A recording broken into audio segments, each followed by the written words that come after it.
A sharp, metallic thud from the first-class door split the air in half, freezing all 32 passengers as they turned at once. A black attorney, in a sleek grey suit, sat motionless, eyes wide, unable to believe what was happening to him. Then, the announcement from the intercom crashed through the cabin like a blow to everyone's pride. Ladies and gentlemen, this flight is delayed indefinitely due to unforeseen circumstances.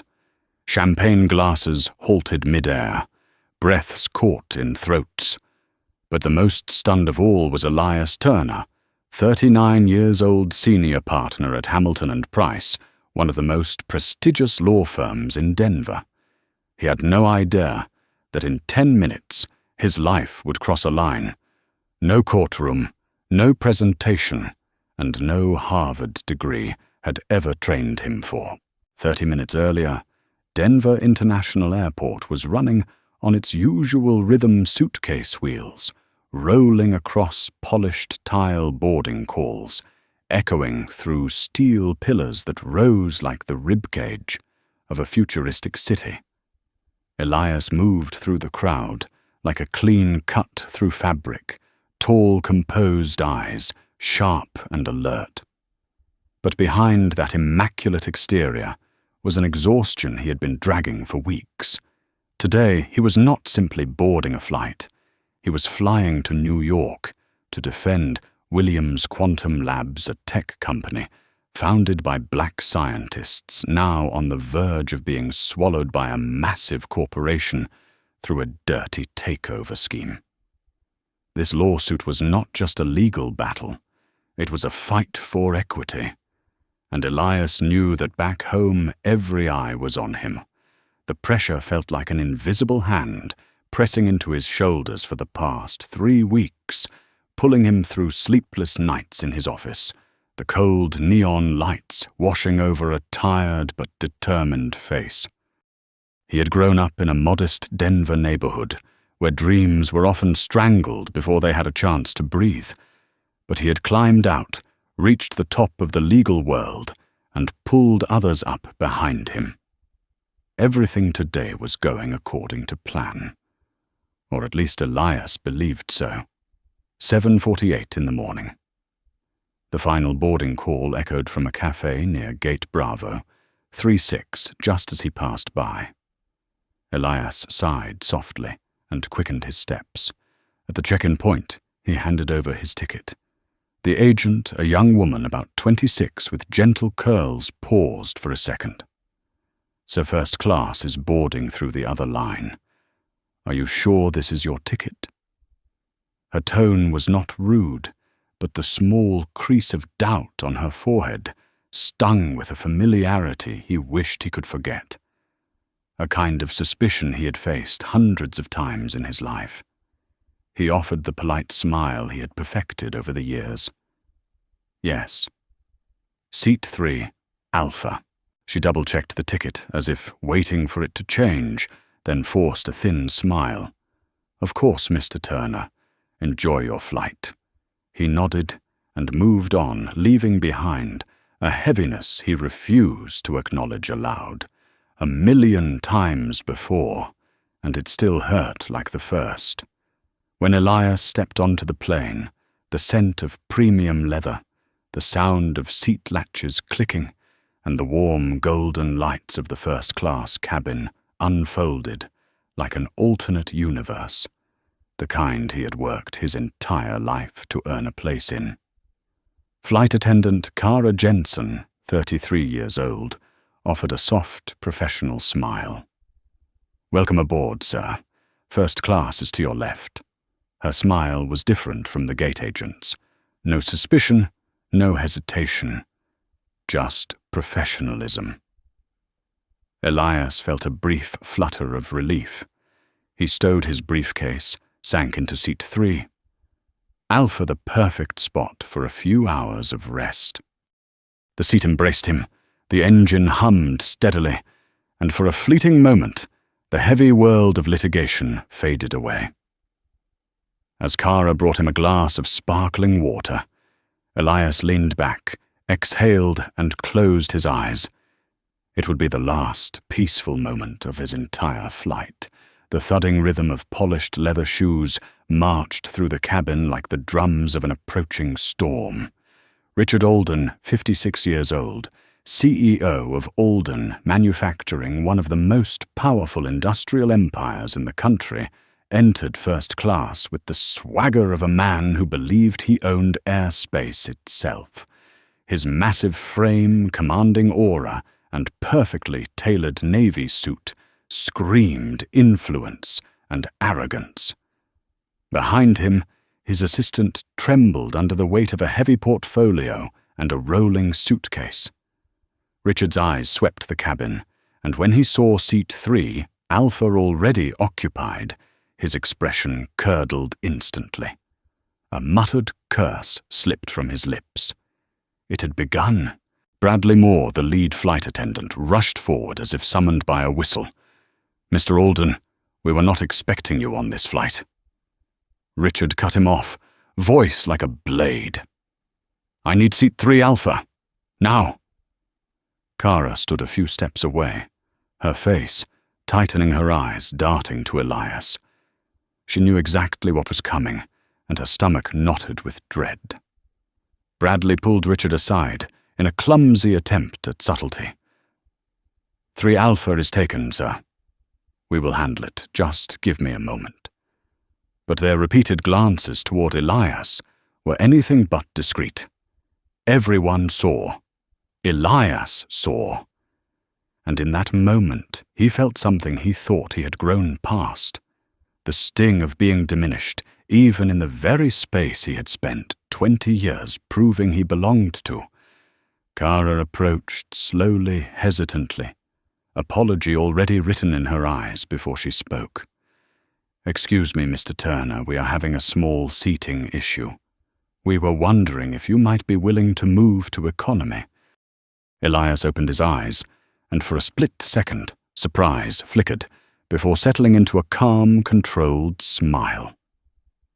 "Is there a technical issue with the plane?" "No, sir. Has every passenger been asked to move?" Kara swallowed. No. Her answer was gentle as a breath, yet heavy as a verdict. Richard stepped forward, making no effort to hide the disdain in his voice. "Look, this is simple. I need that seat. You will be more comfortable with your own people in the back anyway." His words dropped into first class like a stone shattering a still lake. Silence froze. Some passengers lowered their eyes. Others peeked at Elias with quiet guilt. No one spoke. Elias met Richard's gaze, the smile gone. "I purchased this seat. I intend to stay in it." A simple statement, but in that moment it struck like a ricochet from a lifetime of being underestimated. Bradley forced himself between them, tension knotting his voice. "Sir, please do not make this difficult." Elias braced one hand on the armrest and turned slightly, his voice soft, but razor-sharp. "I am not making anything difficult. I am simply keeping what I paid for." Angela, a middle-aged woman in seat 2. Delta clutched her scarf, eyes anxious. She had never seen anyone stand up to Richard Alden. No one dared.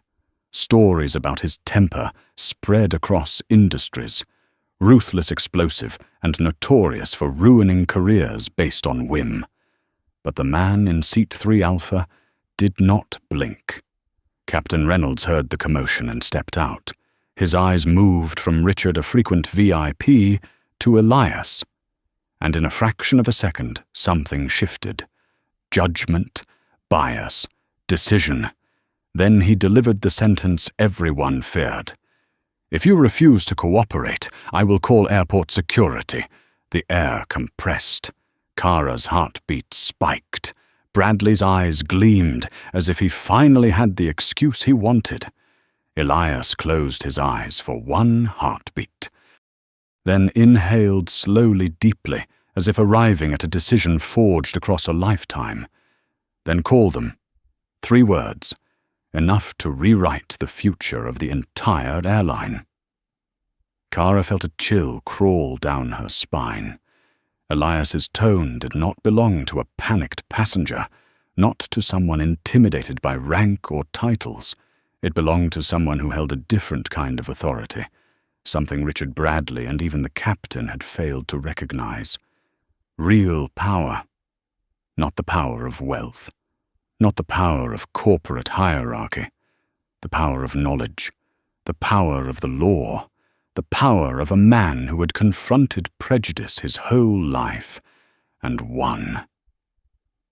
As the captain stepped back into the cockpit to call security, Elias pulled out his phone. His hand did not tremble. His voice did not crack. He simply dialed.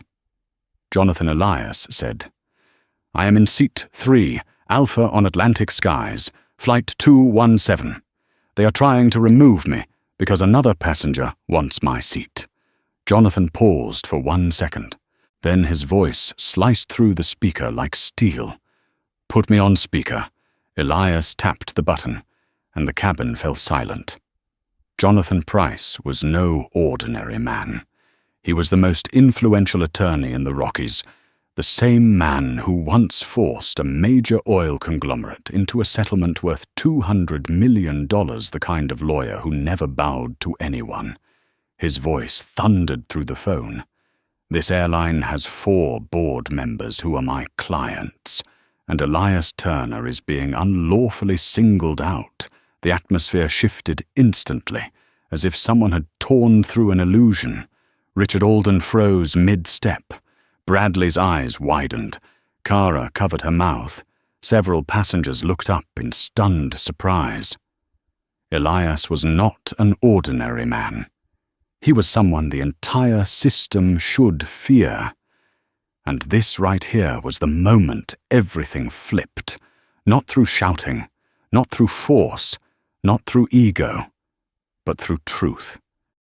Through the real power hidden behind an unassuming exterior, the power Elias had spent his entire life earning. And this flight had just become the first battleground of a storm that would shake an entire industry. The air inside the first-class cabin grew so thick it felt almost visible, while Jonathan Price's words continued to ring like metal striking steel. "This man is being unlawfully singled out."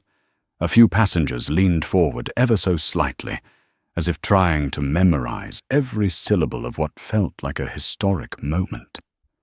The silence held for exactly 3 seconds before the intercom crackled to life with an announcement that airport security was on their way to the aircraft. But the most shocking part was not that officers were coming. It was Elias's reaction. He smiled soft and calm, a serenity so clear it sent a shiver through the room.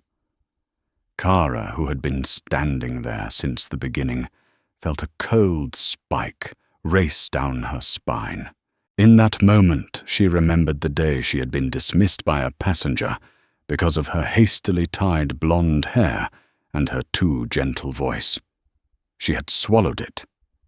She had stayed silent. But Elias was standing up for something she had never dared to demand for her self-respect. Bradley, who had pushed her into approaching Elias earlier, was in an entirely different state. His face tightened like a rope about to snap. He tried to hold his voice steady. "Sir, please remain calm until security arrives." Elias lifted his gaze expression, simple, not defiant, yet not yielding. "I have been calm from the start." Bradley's fingers curled slightly as his breath caught. For a brief second, he felt something close to fear. Not because Elias was loud or aggressive, but because he was not nervous. He was not frantic. He was not scrambling to explain himself. Truly powerful people sat still in the heart of the storm. At the back of the cabin, Richard Alden, a man accustomed to commanding entire industries, looked so irritated that the veins on his neck stood out. He snapped toward his assistant. "Call Douglas." Now. The assistant fumbled with his phone, hands trembling. It was not weakness only that he had never seen Richard unravel like this. Richard turned back to Elias, his voice cracking under the weight of his own arrogance. "I know how this works. People like you do not win. You do not belong in this section."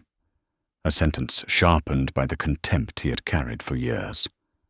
Elias tilted his head, studying him, the way someone might study a wounded, cornered animal. "People like me," he repeated, yet without anger, only curiosity. Richard never realized that this calmness was the sharpest blade in the room. Then a younger voice rose from seat 1. Charlie. "Sir, he did not do anything wrong. It was a college student, about 21 backpack, covered in university stickers." He looked at Elias, then at Richard. "Why is no one else asked to move? Why only him?" Someone inhaled sharply. Then, like dominoes falling, a few passengers began whispering, questioning, shifting in their seats. The air changed. Fear had morphed into quiet outrage. The cockpit door opened. Captain Reynolds stepped out with the expression of a man preparing to deliver a final verdict.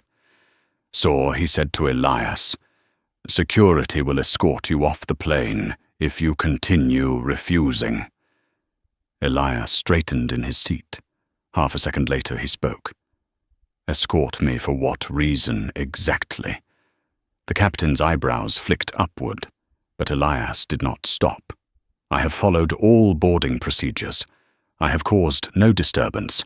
I am seated with my belt fastened. And I have paid for this seat." He turned to the entire cabin. "If someone else here, any one of you, was asked to give up your paid seat without cause, would you move?" The question pierced every heart in the room like an arrow. No one answered, but the silence itself was an answer. Moments later, footsteps echoed from business class. Airport security had arrived. 2 officers stepped forward. The one leading them was Officer Daniel Hayes, 50 years old, a face shaped by years of experience, and eyes that had witnessed enough injustice to no longer be fooled by appearances. He stopped before the 3 men, Elias, Bradley, and Richard. "All right," Daniel said, "someone explain to me what is going on." Richard lunged at the chance like a fox spotting prey. "This man will explain for himself," Daniel cut him off. It was the first time all year anyone had dared interrupt Richard.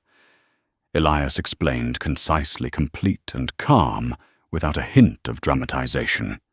He stated that he had been asked to vacate his seat, despite no rule violation, that there was no technical issue, that no other passenger had been asked, and that everything began only after a so-called VIP demanded seat 3 Alpha. Daniel turned to Kara, who had been silent, but whose eyes kept pleading for the chance to tell the truth. "Is that accurate, ma'am?" Daniel asked. Kara took a breath. 1, 2. She nodded. "Yes, that is correct." Bradley spun toward her, eyes wide.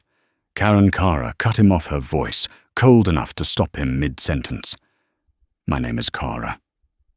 For the first time in 4 years of working with Bradley, she stood up to him, and her truth shattered every excuse Richard Alden had left. At that moment, Elias's phone vibrated. He looked at the screen. Jonathan Price calling. He answered. Jonathan spoke quickly. "Elias, I just spoke with 2 of the airline's board members.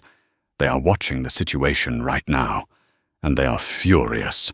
Elias switched to speaker. The entire cabin went silent. Jonathan's voice returned firmer than before. "Officers, be advised that removing my partner without legitimate cause will be considered a direct violation of federal regulations, and legal consequences will be immediate." Daniel straightened. He looked at Elias, then at Richard. And he understood. This was no ordinary passenger. This was a man backed by an entire structure of power. Richard felt the floor tilt beneath him. For years he had been surrounded by "Yes, sir. Right away, sir. We will handle it immediately." But today, for the first time, someone threw the truth back into his face. His authority was no longer the biggest in the room. Not anymore. Sir Daniel turned to Captain Reynolds. "Unless this passenger has violated Federal aviation rules, we do not have grounds to remove him." The captain opened his mouth, but found no defense. Passengers were still recording, and Daniel understood that better than anyone. Additionally, he continued, "We will need all names and written documentation of who initiated the seat removal request." Bradley went pale. Richard went red. The captain turned purple. Only Elias smiled faintly. From the back of the cabin, a middle-aged man spoke up, steady and firm. "He is right." Heads turned. It was Terence Hall, 45, a high school history teacher with a gentle face and eyes that burned like wildfire. For years, Terence said, "I have watched people like him, like me, treated differently on flights. Random checks, assumptions, questions we should not have to answer. I am glad someone is finally standing up." A woman nodded. A man raised his hand in agreement. Several phones lifted to record. No one stood with Richard anymore. Not a single person. Richard's breath grew heavy. He turned to his assistant. "Tell them to shut those phones off." "Sir, I do not think that is how it works anymore." The sentence landed like a blade, piercing the last shield of Richard's pride. As the cabin swelled with murmurs, another figure quietly stepped into her role. Lena Brooks, 28, an influencer with 3 million followers. She was live streaming. "Everyone, you are seeing this live. A first-class passenger is being pushed out of his paid seat because a CEO wants it. This is discrimination happening in real time. Tens of thousands watched, then hundreds of thousands. The hashtag first class." While black ignited like gasoline meeting flame, Elias heard the constant chime of comments on Lena's stream, but he didn't waver. Finally, he spoke one sentence, a sentence that sent the online world into a spiral. Justice begins when someone refuses to move. Minutes later, the airline posted a statement on Twitter. "We are investigating reports of an incident on Flight 217 involving passenger treatment." 10 minutes after that, the post was deleted, because leadership had just realized this incident could not be contained by a generic apology. As the cabin descended into organized chaos, Kara approached Elias, her voice soft, hesitant, but sincere. "Mr. Turner, I am sorry. I should have refused. I knew it was wrong." Elias looked at her, his gaze a gentle touch on her trembling heart. "It is hard to stand up to people who control your paycheck." Kara lowered her head, eyes glistening. It was the first moment that day when Elias felt something important. He was not alone. The intercom clicked on. Captain Reynolds delivered an announcement that stunned every passenger. "Ladies and gentlemen, due to circumstances beyond our control, this flight is delayed indefinitely." A wave of groans, shuffling seats, complaints, but this time not a single glare fell on Elias. Every eye turned to Richard Alden. The most powerful executive in the cabin was now just a man pressed against the aircraft wall, holding a trembling phone as he received news the board of Alden Manufacturing was in emergency session. In seat 3, Alpha Elias set his phone down and drew a long breath. Not from exhaustion, but to steady himself against the rising truth. The storm was coming, and this time The storm stood with Elias Turner. Denver Airport felt as if someone had pressed a giant pause button. News spread through the terminal like a wildfire catching wind. From the waiting area near Gate Bravo, 3 sick passengers murmured to one another, their eyes drawn towards the glass wall where the Atlantic Skies aircraft sat frozen in place. But inside the cabin was where the true storm raged. A heavy silence blanketed first class, an eerie stillness, like the flat surface of a lake, seconds before a violent storm breaks. And beneath that silence, unseen currents were already shifting. Elias Turner remained seated in 3 Alpha, his face composed, as if the chaos swirling outside could not touch him at all. But deep in his eyes, a new light flickered, the light of a man who refused to be stepped on by the same prejudice that had shadowed him his entire life. Kara stood nearby, fighting to steady her breathing. She had never seen a passenger this calm. Calm in a way that was unsettling. Calm in a way that shrank the authority Bradley and Richard once believed they owned. That was when Bradley turned toward her, voice low and threatening. Saying that in front of passengers is career suicide, Kara. Her heart tightened, but for the first time in years, fear did not overwhelm her. She replied softly, with a sharpness that cut through the air like a needle. You are the one committing career suicide, Bradley. 1 sentence. And Bradley had no answer. At the rear of the cabin, Richard Alden held his phone to his ear, pacing like a wounded animal. I told you. I want Douglas now. I do not care if he is in a meeting. A pause. Then Richard's breathing hitched. What the board is meeting without me. No, listen. This is a misunderstanding. His voice cracked, strangled by panic. His young assistant tried to maintain composure, but sweat glistened along his temple. No one in the cabin spoke, but everyone sensed the same truth. An empire was shaking. Right here, right now. Lena Brooks, the influencer, seated in 2. Charlie continued live streaming. She whispered into her camera, her voice crisp and clear. Guys, this is unreal. He is losing control. His board is literally calling without him. 12,000 viewers, then 18,000, then 25,000. Within minutes, her live stream became a snowball, racing downhill, gathering hundreds of thousands of viewers. A pinned comment appeared on the stream. This is bigger than a seat. This is systemic. Elias caught sight of the words on Lena's screen. He nodded once. Very slightly, but enough for Lena to tighten her grip on the phone, knowing she had just captured a moment that mattered. With the security team standing by Officer Daniel Hayes, the man whose eyes revealed more wisdom than his words turned toward Elias, then surveyed the entire cabin. Mr. Turner, is there anything else you need? Recorded for accuracy, the entire cabin held its breath. Elias leaned back, letting his gaze travel slowly across the room. He saw fear in the eyes of every black passenger. He saw guilt in the eyes of several white passengers. He saw restrained anger in the clenched fists of Terence Hall. He saw Kara's rigid shoulders.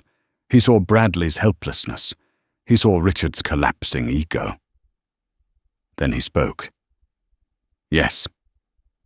I would like to state for the record that this request for removal was made solely after Mr. Alden demanded my seat. No safety concerns were mentioned. Noted, Daniel replied. Richard erupted, his voice shrill. Are you kidding me? I have seniority. I have flown this airline for 20 years. I always get that seat. Elias turned his head. His eyes held no anger. Only truth. 20 years of flying does not make you the owner of seat 3 Alpha. Richard choked on his reply. The sound of him swallowing echoed through the cabin. A quiet ping sounded from Elias's pocket. A message from Jonathan Price board members are watching the live stream. The CEO is flying back from Chicago right now. Elias raised his eyebrows. A subtle, unreadable smile appeared. Not the smile of a man who had won.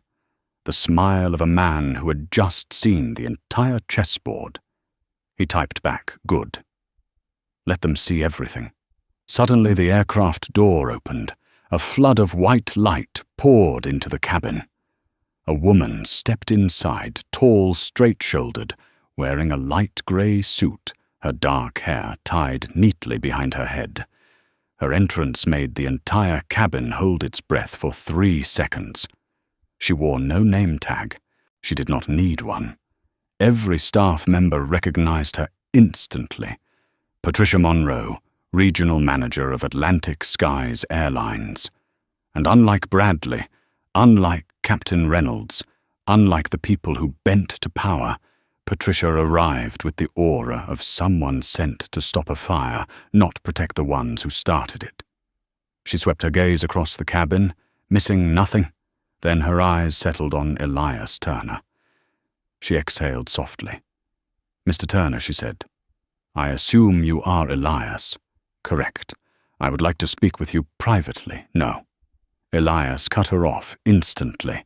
The cabin flinched. Even Patricia paused.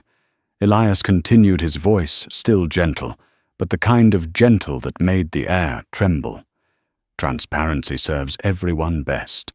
We stay here." Patricia studied him for a few seconds. She understood, and she nodded. "Very well." She turned to Richard. "Mr. Alden, we have a seat available in 5, Charlie." Richard glared. "I do not sit in row 5. I sit in row 3, left side, always." "Then we can rebook you on the next flight." 1 sentence. But it struck like a slap across Richard's face. He stammered. You cannot speak to me like that." "I spend millions with this airline." Patricia met his eyes, unafraid, unmoved, unimpressed, "and we value all customers equally." That sentence slammed a door shut directly in front of Richard. The first time in his life he encountered a world where money could not buy people.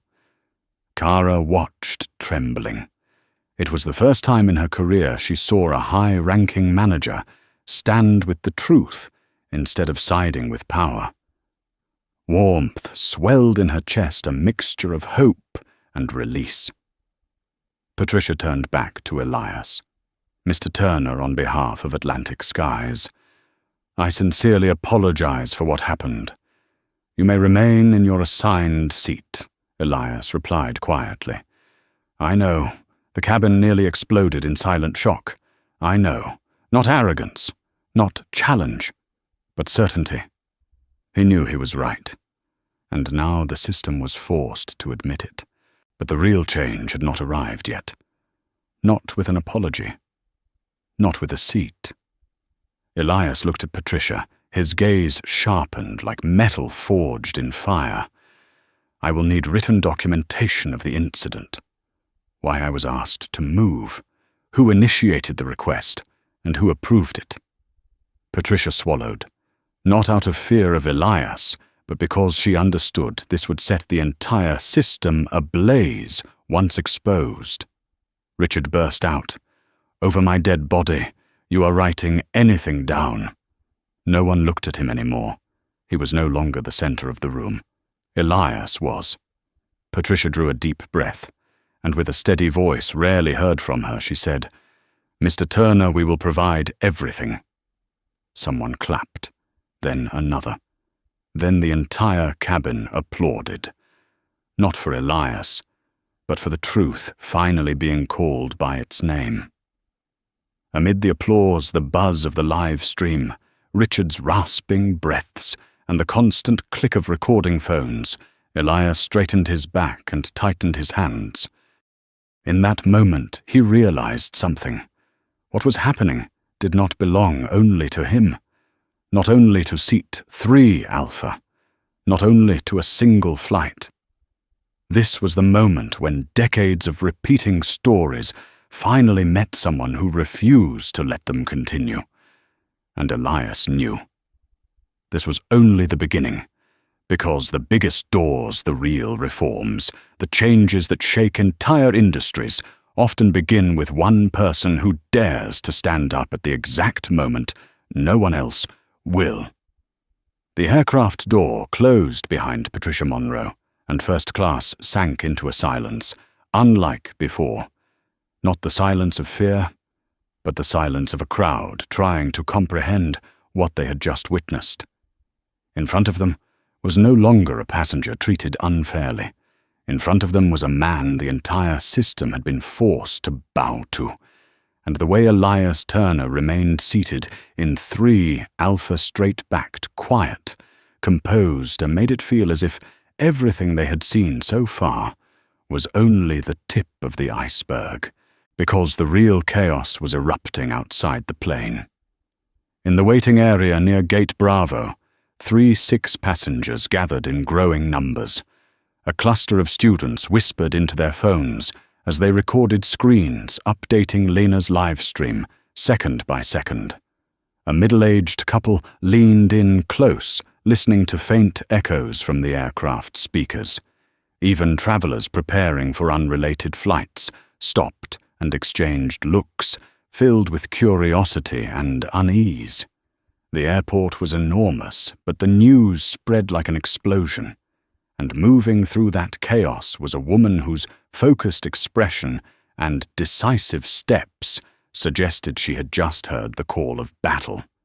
That woman was Amelia Turner, 40 years old, Elias's wife.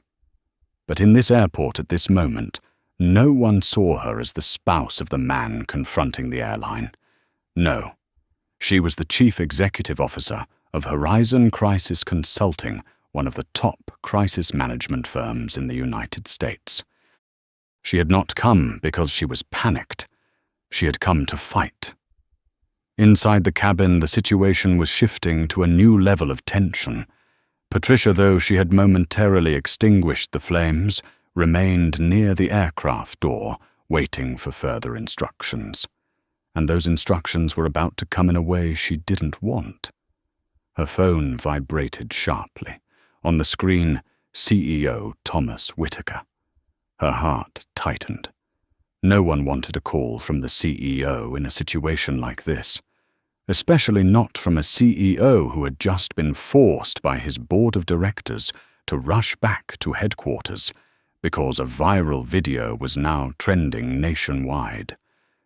Patricia stepped back and lifted the phone.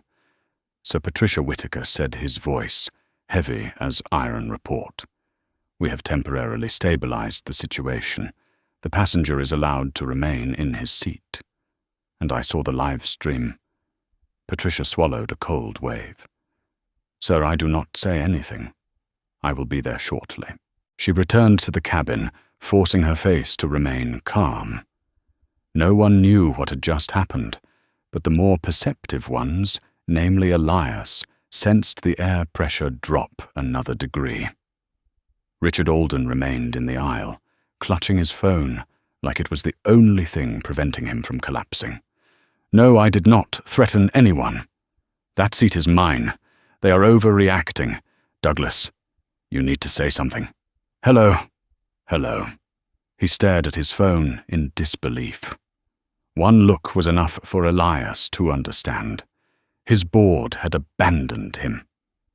Meanwhile, Lena kept live streaming, but her voice had shifted to something lower, sharper, not the voice of an influencer, but of someone who understood the historical weight of the moment. Everyone, something bigger is happening. His wife just walked into the terminal. Amelia Turner. She is a crisis strategist. This might turn into a corporate earthquake. Thousands of comments erupted. No way she is here. A power couple. Iconic. This airline has no idea who they're dealing with. Richard is done. Elias heard the murmurs. He did not need to look at the camera to know Lena had aimed her lens at him. He turned his head slightly, not toward her, but toward Kara. She stood a few steps away, clutching her small notebook, eyes filled with guilt and worry. Elias gestured for her to come closer. Kara stiffened, then slowly walked toward him. He spoke softly. "Do not be afraid." Kara felt her throat tighten. No one had ever said those words to her when she made a mistake. No one had ever made her feel protected. Elias continued, "You did the right thing." And with those 4 words, Kara released a breath she had not realized she had been holding. On the other side of the cabin, Terence Hall watched and smiled faintly. He understood. This was no longer only Elias's story. This was the story of everyone who had ever been told to endure, who had been forced into silence out of fear of losing their job being misunderstood or being labeled the troublemaker. Terence whispered, not to anyone, just into the air, "This feels different." And then, as if signaling the start of a new chapter, the aircraft door opened again. 3 people stepped inside, a tall man with salt and pepper hair, wearing a sharp black suit, walking with the confidence of someone accustomed to facing television cameras, a woman around 30, carrying a laptop and documents, and a public relations staff member of the airline whose face had turned pale. No introduction was necessary. Everyone recognized him instantly. The CEO of Atlantic Skies, Thomas Whitaker. The entire first-class cabin felt as if the oxygen had been sucked out. Even Richard froze, mouth half open. Whitaker did not look at Richard. He did not look at Bradley. He did not look at the captain.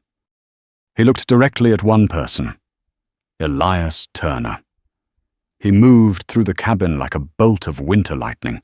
No detours, no hesitation. When he stopped in front of seat 3, Alpha, no one dared to shift in their seat. Then he spoke. "Mr. Turner, I believe I owe you more than an apology." Elias did not stand. Not out of disrespect, but because he knew this was not the moment to bow. He answered quietly. "I believe so too." 2 men, one who had climbed to the top of corporate power through experience, the other through intelligence and grit, now faced one another like opposing magnetic poles. Whitaker took a deep breath. "Before anything else," he said, "I want to clarify that we do not discriminate. At least we shouldn't." That last sentence tightened the cabin like a drawn bowstring, and just as Elias prepared to reply, the door opened yet again. This time, a voice rang out. "Then you will want to hear what I have to say." Every head turned. Standing in the doorway, illuminated by the bright white light from the corridor, hair dark and soft, cream suit, immaculate face, sharp and steady, was Amelia Turner. She entered the cabin like someone walking into a Fortune 100 crisis briefing. Kara instinctively stepped aside. Lena's hand trembled slightly as she continued live streaming. Elias saw Amelia, and his lips curved into the smallest smile, not a casual smile, but the smile of someone who knew the strongest reinforcement imaginable had arrived. Amelia walked straight to CEO Whitaker. "Mr. Whitaker," she said, her voice gentle but forceful enough to ripple through the air, "I am Amelia Turner. And before you offer an explanation, I believe we should establish the truth." Whitaker exhaled. "Mrs. Turner." Amelia lifted a hand, stopping him. Polite, but as sharp as a blade. "What happened to my husband," she said, was not a misunderstanding. Each word fell like a hammer. It was not a procedural error. It was not a communication mistake. It was not due to a lack of available seats. Then she delivered the sentence the entire cabin would never forget. It was discrimination, and it was carried out with full intent. Whittaker held his breath. The cabin held its breath. Richard Alden's knuckles whitened from gripping the armrest. Amelia met the CEO's eyes without blinking. And depending on how you handle this, she continued, the future of this airline will be determined right here. The sentence struck like lightning. No one moved. No one dared breathe. Elias watched Amelia, the woman who had stood beside him, through 14-hour court days, through nights when he fell asleep at his desk, through moments when he nearly gave up. Now she stood before the CEO of a major airline, saying the words he no longer needed to say himself. He was not fighting alone anymore. And that was power, real power. Richard tried to jump in. This is ridiculous. She is exaggerating. Amelia turned her gaze to him, her voice ice-cold. I was not speaking to you. Richard swallowed hard. For the first time in his life, a woman said that to him in a way he could not respond to. CEO Whittaker looked at Amelia, then at Elias, then at the cabin. And unexpectedly there was something in his voice that no one anticipated. Fear. Not fear of losing his position, not fear of upsetting a VIP, but fear of losing the entire airline. Mrs. Turner, he said slowly, allow me a chance to make this right. Elias narrowed his eyes slightly. Amelia folded her arms. We will listen, she said. But nothing will be decided behind closed doors. Everything will happen in front of every passenger, especially those who witness the truth. Terence Hall nodded. Lena lifted her camera higher. Kara stood tall for the first time in her entire shift. Elias looked around the cabin at the ordinary people who had suddenly become witnesses. He understood. What he was about to do would no longer be for him. It would be for everyone who had ever been dismissed because of their skin color, forced out of their seat, told to comply so they would not cause trouble. CEO Whittaker drew a long breath.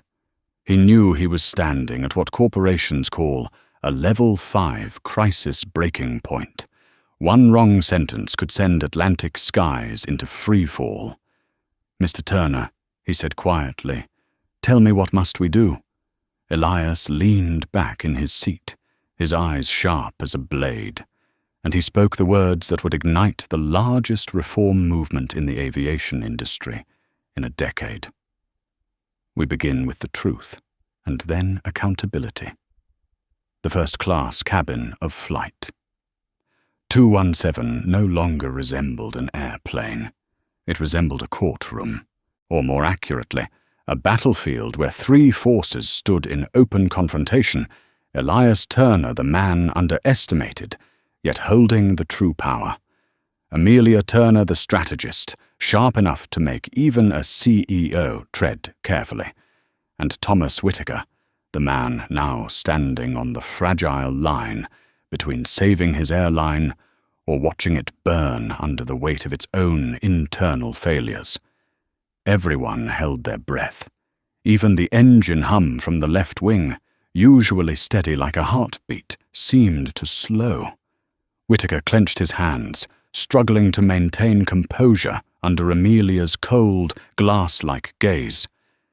He understood one thing: this battle could not be resolved with the empty, polished apologies taught in corporate PR training sessions. No. This was the moment where strategy, accountability, and transparency had to appear. Because if they did not, Atlantic skies would fall. And Elias was the one holding the key. All right, Whittaker, finally said, turning to Elias in a steady voice. Tell me what you need. Elias did not answer immediately. He tilted his head slightly, studying the CEO's eyes, not to intimidate, but to assess.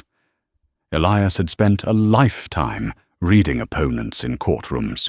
One misplaced blink, one breath too fast, one unconscious tightening of a fist. With a single detail, he could tell whether someone was lying or playing a part. And what he saw in Whittaker now was not an act. It was real fear.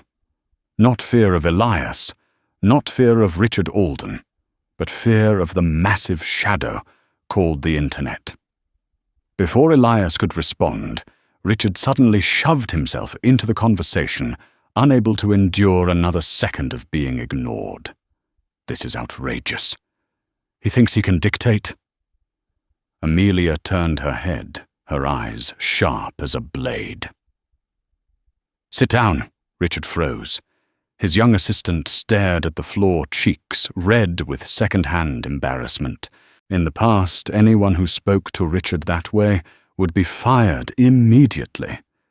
But Amelia was not his employee, and Richard felt something he had never truly felt, the loss of power. He sank into his seat like a man whose hands had just been bound. Whittaker turned to Amelia. "I understand your frustration. Mrs. Turner, frustration." Amelia raised an eyebrow. "You think I am frustrated?" Whittaker fell silent. Amelia leaned forward slightly, resting one hand on the headrest of the seat in front of her. Her voice grew low and unshakably clear. "I have advised dozens of corporations through crises far worse than this. And let me make something very clear." The cabin went utterly still. This is not merely an incident. It is the symptom of a broken system, and that system is exposing itself to millions of people. Kara's heartbeat pounded against her ribs. Terence Hall nodded with solemn understanding. Lena raised her camera higher to capture every word. Amelia continued. "You do not need apologies. You need correction. And you need it now." Whittaker swallowed. For the first time, he did not argue back. He listened. Elias set his phone down on his lap and met the CEO's eyes. "Here is where we begin," he said. "Step 1, accountability." Whittaker nodded slightly. Elias continued, his voice steady and cold. "Everyone involved in this discriminatory request from the moment Mr. Alden stepped onto this plane must be identified." Bradley jolted upright, as if splashed with ice water. Captain Reynolds stiffened. Patricia Monroe glanced at them, both sadness flickering behind her eyes. She already knew there would be consequences. Elias continued. "Step 2. Documentation." He looked directly at Patricia. "I want a written report signed by you and the names of every staff member who made or approved the decision." Patricia exhaled deeply, but nodded. This was a time bomb. But she knew it had to be done. Then Elias leaned forward, his voice dropping low enough for only the essential ears to hear. "Step 3. The cabin held its breath. We fixed the system, not just the symptom. That was the moment Whittaker understood something vital. Elias did not want compensation. He did not want a voucher. He did not want an upgrade. He did not want silence. Elias wanted reform, the most dangerous demand a corporation could face. Before Whittaker could respond, a shout erupted from the back of the cabin. "Oh my God, the video is on CNN," Lena spun around. A passenger held up their phone, the screen lit with a red headline. "Breaking news first class. Passenger allegedly victim of racial bias on Flight 217. The cabin trembled with tension. Bradley turned pale. Captain Reynolds looked at the floor, face ashen. Richard Alden nearly collapsed. Lena whispered into her live stream. "Guys, this just became national. And this was only minute 37 since Richard stepped onto the plane." Whittaker turned back to Elias, his voice lower, more sincere than at any point in his career. "Mr. Turner, tell me exactly what you want from Atlantic skies." Elias did not answer immediately. He scanned the cabin. He looked at Kara, who had nearly compromised her conscience to protect her job. He looked at Terence, who had endured countless suspicious stares at airports. He looked at the white passengers, wrestling with the uncomfortable truth that they had witnessed injustice their whole lives, but rarely spoken up. Elias exhaled softly. Then he said, "I want change that outlives this flight." The cabin felt the words ripple through it. This was no longer a personal dispute. This was a declaration. Before Elias could say more, someone stepped up beside Seat 3 Alpha. A hand rested gently on Elias's shoulder. Amelia. She said nothing, but Elias understood the message. It was time to shift from defense to offense. Elias stood, and the instant he stood, something in the room shifted. A stronger presence, a clearer authority. He was no longer the man told to give up his seat. He was the man leading the room. Mr. Whittaker Elias said, "Let me make this clear." He raised 3 fingers. 1 mandatory anti-bias training for all staff. Lena whispered, "Yes."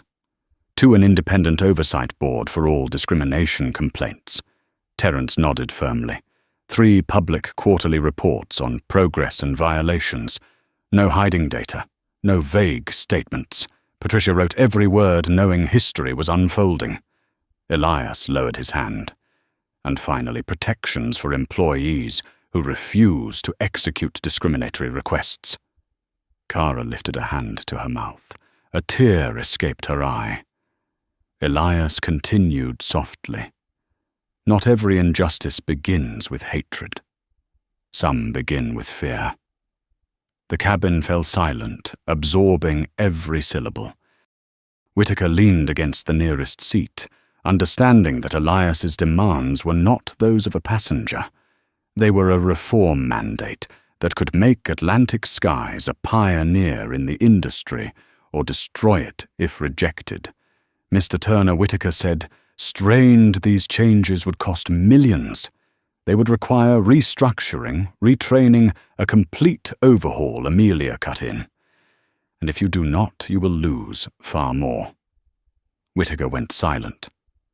1 second, 2 seconds, 5 seconds. Then he nodded. Not the nod of a man cornered, not the nod of a man forced. It was the nod of someone who knew there was no other path. We accept. The cabin exhaled, not loudly, but like hundreds of breaths released at once, in relief in victory. Terence slapped the side of his seat. Kara covered her face to hide her tears. Lena whispered, "This is history." A passenger shouted, "Damn right they accept." And Richard Alden could only stare at Whittaker in horror. He now understood no one owed him anything, but the entire system had just bowed to Elias Turner. And Elias was not done. He looked directly at Richard. No anger, no spite, just truth. "Mr. Alden, earlier you asked who I am." Richard stiffened, lips trembling. Elias answered, "I am a senior partner at Hamilton and Price. Our firm represents multiple board members of this airline." A chorus of stunned gasps rippled through the cabin. Elias continued, "And tomorrow I am flying to New York to defend a company you attempted to acquire through illegal tactics." Richard's jaw fell open. His assistant nearly dropped her tablet. Terence whispered softly, "Plot twist." Lena zoomed the camera in on Elias. "Guys, are you hearing this?" Elias lowered his voice, but each word stung like a needle. "You did not just pick the wrong man to bully. You picked the wrong day." The cabin froze. Richard felt every stare press down on him. But what terrified him most was not their eyes. It was the reflection of his own eyes in the cabin window, a man of power losing power in front of the person he had dismissed. Elias sat back in Seat 3, Alpha. Amelia stood beside him like a warrior at her comrade's side. Whittaker looked at them with a complex mixture of fear, respect, and the realization that tomorrow the entire aviation industry might change because of what happened today. On the live stream, hundreds of thousands watched. The #Turner initiative began to rise. Elias exhaled softly, not out of exhaustion, not out of relief, but because he knew the next battle was only beginning. The silence after CEO Thomas Whittaker said, "We accept," lasted exactly 4 seconds. Yet those 4 seconds felt like a vacuum where every emotion was pulled away, leaving only one thing behind: the realization that this moment had just rewritten history. Then sound crashed over the cabin like a breaking wave. Not chaotic noise, but sharp breaths, stunned whispers, the soft thrum of seats trembling under shifting bodies, overwhelmed by emotion. Eyes met across the cabin. Kara Jensen covered her mouth as tears streamed uncontrollably. Terence Hall clenched his hand into a fist, not from anger, but from pride. A young passenger whispered, "I can't believe this is happening in front of us." Lena Brooks brought her camera even closer, her hands trembling, not out of fear, but out of exhilaration. She was live-streaming a moment the world would be talking about for years. And Elias sat completely still, like a stone at the center of the storm he had created. Not triumphant, not boasting, just deeply steady, as though he could hear the heartbeat of a system shifting right in front of him. Whittaker had not even taken a full breath when the PR employee's iPad vibrated violently. She paled and handed the device to her CEO. One single large line blazed across the screen in red, breaking multiple United States senators call for investigation of Atlantic skies incident. Whittaker closed his eyes for a moment. When he opened them, something had changed. He no longer looked like a CEO putting out a fire, but like a man who had just realized he was standing on top of a volcano. Behind him, Bradley Moore dragged a hand through his hair, desperate to maintain some grip on control. Sir Bradley whispered, "This is getting out of control." Whittaker turned to him, his voice colder than ice. "Out of control. It got out of control the moment you decided seat assignments were negotiable based on power." Bradley froze. For the first time in his career, he felt something only low-level employees normally felt: the looming weight of accountability. Richard Alden, silent for several minutes, suddenly sprang up like a compressed spring snapping loose. "This is absurd. I am your biggest corporate client. Do you have any idea who you're humiliating?" The air froze again. A few passengers flinched, but before Whittaker could respond, another voice rang from the aircraft door. "The only person humiliating you is yourself." Every head turned. A man in a grey suit walked in, wearing a badge that read, "Legal Affairs, Atlantic Skies." It was Jonathan Weber, the airline's chief legal counsel, the man a CEO calls when all other control has been lost. Richard's face drained of color. "Jonathan, good you're here. Tell them Weber raised a hand." "Don't. Not in this situation." He stepped into the cabin, his eyes immediately finding Elias. His gaze held no pressure, no excuses, only respect. Then he turned to Whittaker. "Thomas, we need a strategy room immediately." But first, Weber glanced at the cabin, his voice firm enough to echo. "Mr. Turner is to be treated as the most important customer on this flight." Bradley nearly dropped his iPad. Richard opened his mouth, but nothing came out. Kara lit up from within, as if something lost had been restored. Elias simply tipped his head, the calm of a man who had predicted this moment well in advance. Amelia stood beside Elias with her arms crossed, her presence as sharp as a thin blade. "Mr. Weber," she said, "before anyone runs to any strategy room, we need clarity." "Full clarity." Weber nodded. "Of course." "Good," she replied. "Then let's begin with the basics." She tilted her head slightly, staring directly into him. "Who ordered my husband to be removed from his seat?" The question sucked the air out of the cabin. Bradley exhaled shakily. He had known this moment would come. Sweat glistened on his forehead. His throat tightened. Bradley began. But Patricia, who had been standing quietly near the back, suddenly stepped forward, positioning herself between Amelia and Bradley. "Mrs. Turner," she said, "the responsibility is mine." Bradley flinched. "Patricia, what are you doing?" She did not look at him. Her eyes stayed on Amelia, then on Elias. Bradley made the initial request. But I didn't stop it. I allowed the easiest solution instead of the right one. And I take responsibility. The silence that followed was not condemnation. It was respect. Elias nodded slightly. The only person unable to handle the moment was Richard. "Oh, please," he snapped. "Why are you all acting like saints? This is a seat." A seat, a corporate seat that I always, Terence Hall, stood up so suddenly that the cabin seemed to tremble. He stared at Richard, as though looking at a man who had never once understood the world beyond his own reflection. It was never just a seat. It was the message behind it.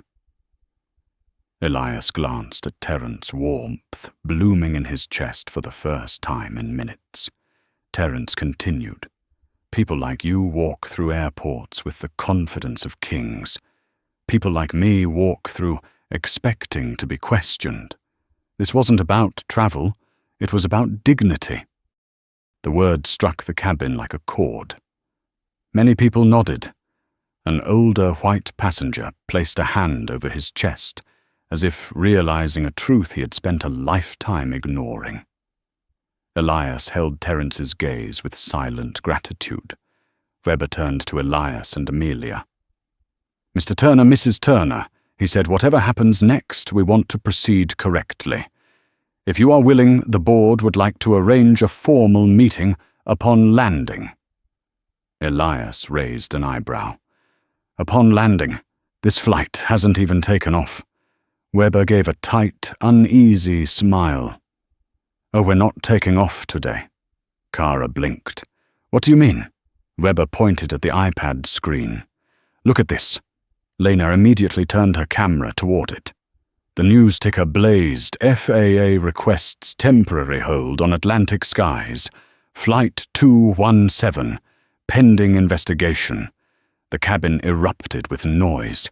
Kara staggered slightly. Patricia pressed a hand to her temple. Bradley nearly collapsed into a seat.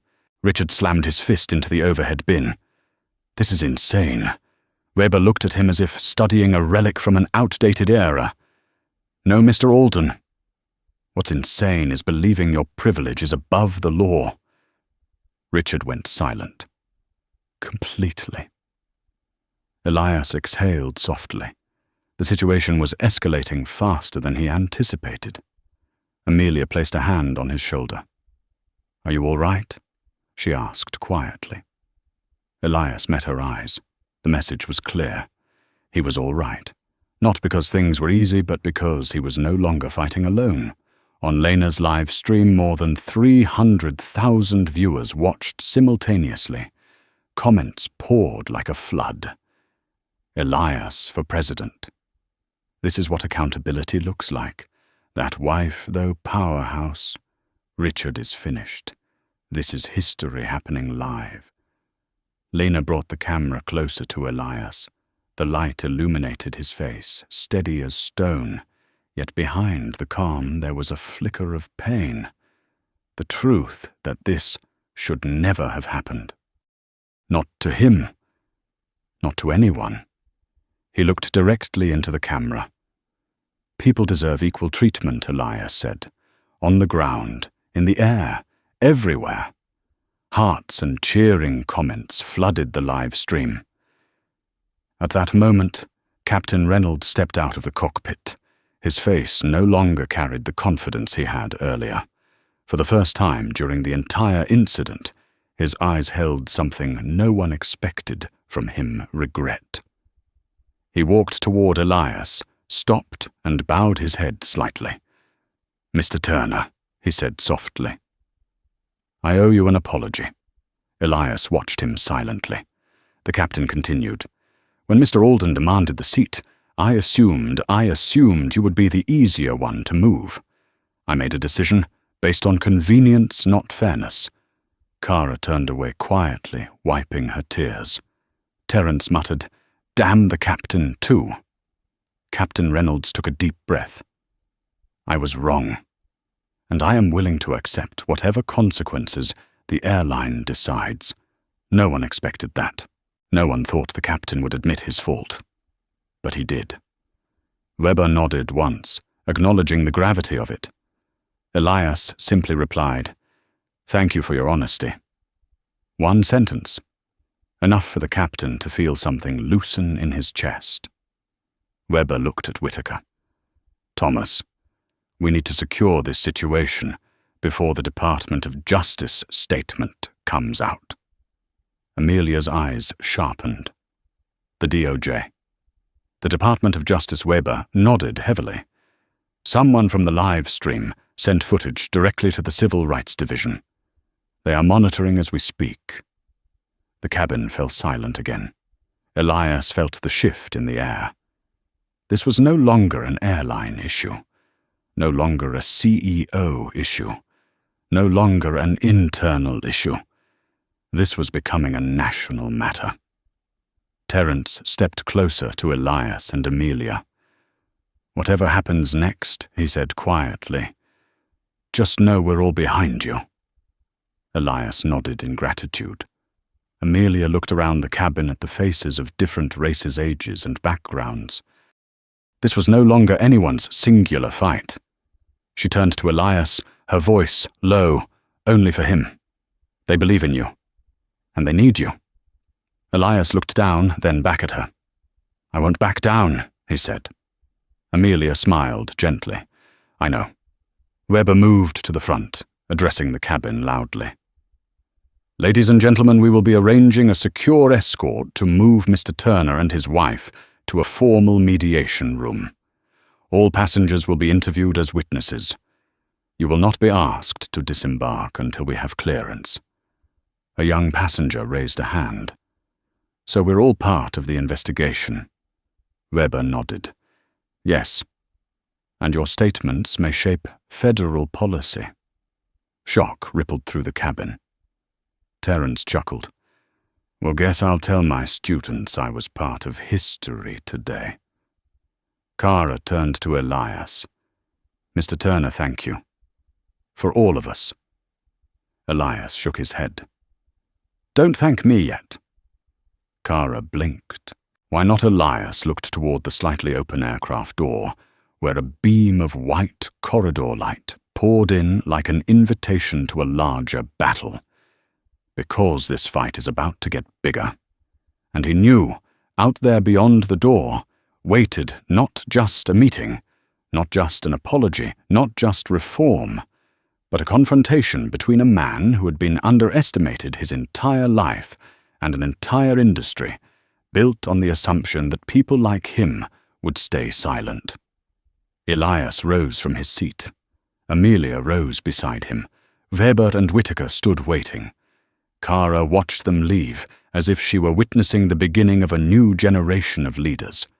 And as Elias stepped toward the door, the cabin erupted in a sound no one expected. Applause. Not applause for victory. Applause for courage. Elias paused for one breath, drawing strength from the moment. Then he stepped out of the aircraft, straight into the center of the storm, ready to strike at its very core. The hallway leading out of the aircraft felt longer than usual, not because the distance had changed, but because of the weight of hundreds of eyes following Elias, as if he were the only person in that space still carrying the original color of justice. The applause behind him slowly faded, blending with the hum of the air conditioning, the soft roll of suitcase wheels on carpet, and the synchronized footsteps of the security team walking close beside Elias and Amelia. Amelia walked next to her husband, her posture straight every step, declaring, "I am not here to watch. I am here to change things." Weber led the way. Whittaker followed just behind him, his face pale under the pressure. Patricia came next, worry glimmering in her eyes, but steadiness anchoring her steps. Passengers and airport staff quickly gathered along both sides of the corridor. Some raised their phones to film. Some simply stood still, watching Elias the way people watch someone doing something they themselves had never found the courage to do. As they reached the second corner, a security officer leaned forward slightly and whispered, "Mr. Turner, are you comfortable?" "Do you need anything?" Elias answered softly. "Just clarity. Not water. Not a VIP room. Not a promise. Clarity. Because if the truth was not captured from the very beginning, it would be twisted by every hand it passed through." When the group reached the area behind the jet bridge, Weber stopped before a frosted glass door. He opened it, revealing a large, empty meeting room where white lights cast a cold glow across a long conference table. Black leather chairs lined both sides. A large screen on the wall displayed a map of the airport and news headlines scrolling rapidly. In the center of that room, Elias stepped in, as if entering a battlefield he had always known he would face. Amelia followed him, her gaze sweeping across the space, assessing whether it was safe enough to protect the truth her husband was about to unleash. Weber moved toward the head of the table. "Please have a seat." But Elias did not sit. He rested both hands on the back of a chair, waiting as the necessary personnel gathered. Outside the door, 2 security officers kept the growing crowd at bay as rumors exploded through the airport like detonating charges. When everyone had arrived, Whittaker Weber, Patricia Bradley, Captain Reynolds, Elias looked at them like characters in a painting placed exactly where fate intended them to be. Amelia began. "Before we start, we set one rule: no evasion, no softening responsibility, no reframing to save face. We want the truth, not the digestible version of it." Patricia nodded. Weber sighed but accepted. Bradley stared down at the table. Captain Reynolds remained silent, but his eyes stayed fixed on Elias, as if waiting for the chance to speak honestly. Whittaker leaned back, gripping the chair so tightly his knuckles turned white. He knew this was not a strategy meeting. This was the first hearing, and he was sitting on the defendant's side of the court. Elias spoke slowly. "Let's begin." The room's collective heartbeat seemed to hesitate. Elias turned his eyes to Bradley first. "Mr. Moore," he said, his voice smooth but cutting, "I want to hear it from you." "Who first mentioned that I should be removed from my seat?" Bradley inhaled deeply. His life had been built on giving orders, instructing others, making demands. But he had never been forced to answer a question under the weight of every relevant witness. He swallowed. "It was me." Elias tilted his head slightly. Why Bradley glanced toward Captain Reynolds, then toward the empty spot where Richard Alden would be standing, if he were here, his shadow still looming in the room. Because Mr. Alden demanded, "Seat 3 Alpha." And he always had it. Always, Elias asked. "Someone who pays like everyone else, yet always has a fixed seat." Bradley clenched his fists. "He's a diamond corporate member. Top tier. He expects things." Elias looked into his eyes. "And you feared losing your job if you refused him." Bradley closed his eyes. "Yes. A simple confession. But it landed like a ton of stone on the conference room floor." Amelia tapped her fingers lightly on the table. "That is not an excuse. It is the result of a system built on privilege and fear." Patricia stepped forward, her voice trembling. "I am responsible as well." When Bradley told me I did not examine the situation properly, I prioritized a VIP over the dignity of another passenger. Elias breathed slowly. He did not need them to fall to their knees. He needed them to recognize their own faults. Then he turned to Captain Reynolds. The room tightened another degree. Captain Elias said quietly, "I want to hear from you." The captain placed both hands on the table, fingers interlocked. When Mr. Alden made the request, he began his voice, low and coarse, like stone being sharpened. I knew it was unreasonable. But I also knew he was a major client. I thought if I handled it quickly, the issue would disappear. Elias listened carefully. "I was wrong," the captain said, offering no excuse. Elias asked, "Why did you call security?" The captain stared down at his hands. "Because I assumed you would react strongly, that you might create a disturbance. Someone pushed into such a situation often loses their composure." Elias paused. His eyes darkened, not with anger, but with pain. He asked softly, "Was it because of my skin color?" The room froze. Bradley stared at the table. Patricia blinked back tears. Weber slowly removed his glasses. Captain Reynolds drew a long breath, then responded low but clear. "Yes." One word. But it weighed as heavily as Elias's entire life. Amelia placed a hand on her husband's shoulder, light as breath, steady as an anchor. Elias did not look at her. He kept his eyes on the captain. After a long stillness, he said, "Thank you for the truth." The room tightened again. No one expected this response. No anger, no revenge, no weaponizing the moment. He had chosen truth and forgiveness in a way no one in the room could instantly understand. Whittaker leaned forward, placing both hands on the table. "Mr. Turner, Mrs. Turner, Atlantic Skies made a grave mistake. Compared to the crises I've handled before, this is not just a PR issue. This is a moral collapse." Amelia nodded once. "Correct," Whittaker continued. "And I need to know honestly, are your demands final, or will there be more?" Elias studied him, as if pulling the answer from the deepest part of himself. Finally, he said, "I do not want to be anyone's enemy, but I will not allow this system to keep stepping on people who have no voice." He placed one hand flat on the table.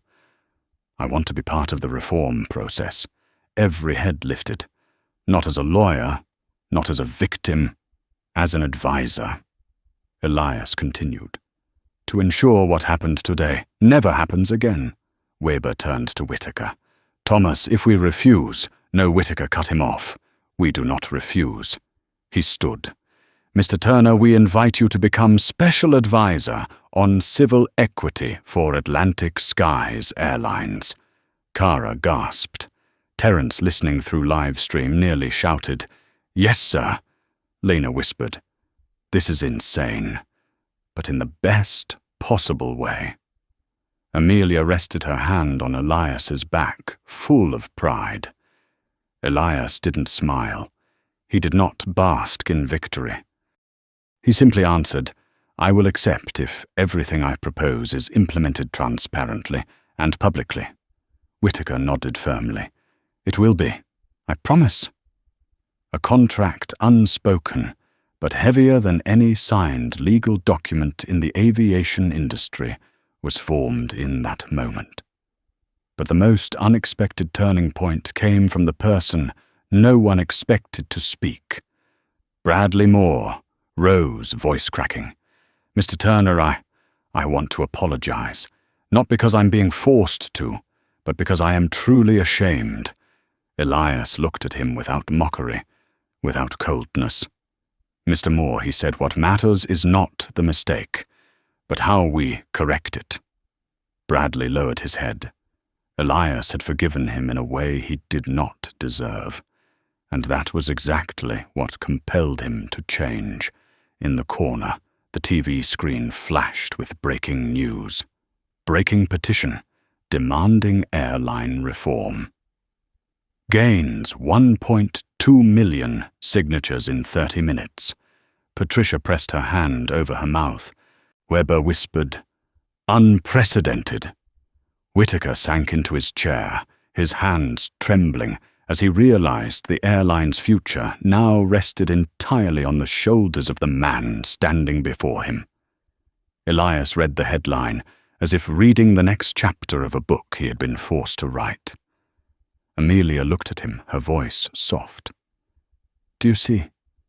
You're not just defending yourself. You're changing this entire country."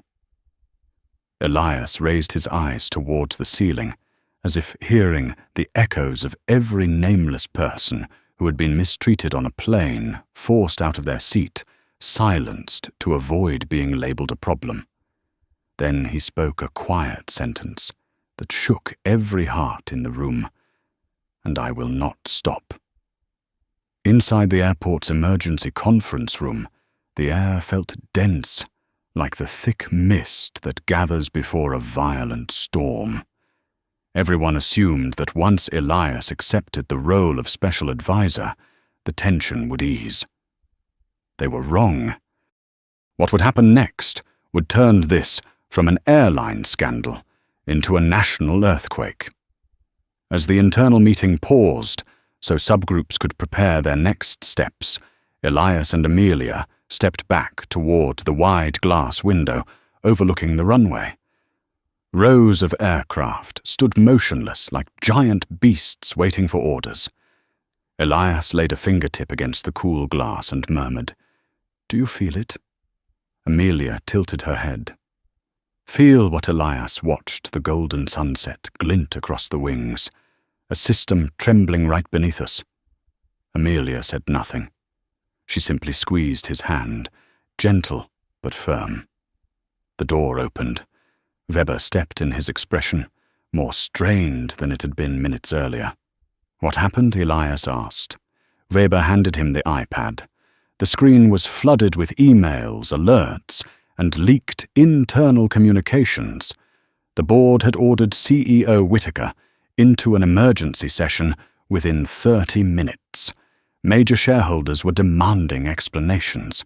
The Department of Transportation required a full report by end of day. A prominent law firm had announced they were preparing a class action on behalf of the passengers. But the last email was the one that made Elias's brow tighten. From the President's Civil Rights Advisory Council.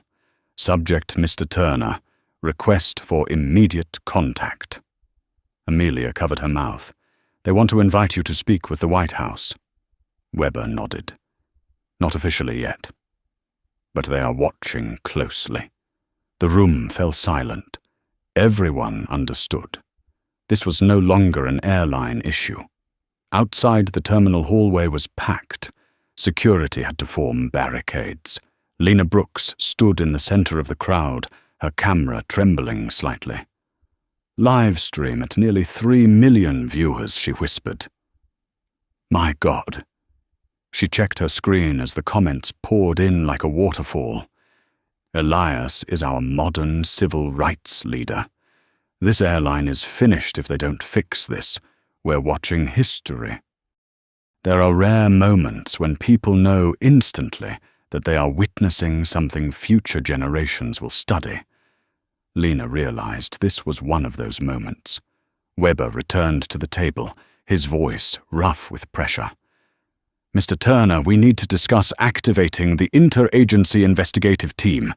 DOJ wants footage audio statements. They want you as the primary witness." Elias did not flinch. "I will cooperate." Then he added, soft but sharp as a blade, "But I will not let them turn this into a witch hunt. I want truth, not theater." Weber understood immediately. Elias did not want Captain Reynolds, Patricia, or Bradley sacrificed as scapegoats. He wanted reform, not revenge. That earned Weber's respect even more. The door swung open again. Someone walked in whom no one expected to arrive so quickly. Harriet Warren, chairwoman of the Board of Atlantic Skies. A woman in her 70s, silver hair, tied-back eyes, sharp enough to cut through any pretense. The entire room stood instinctively. Harriet did not greet anyone. She did not smile. She did not attempt to ease the atmosphere. She looked straight at Elias. "Mr. Turner," she said, her voice low and smooth, but filled with authority. "I want to hear the story from you." Elias met her gaze without wavering. "Do you want the polished version?" he asked. "Or the true one?"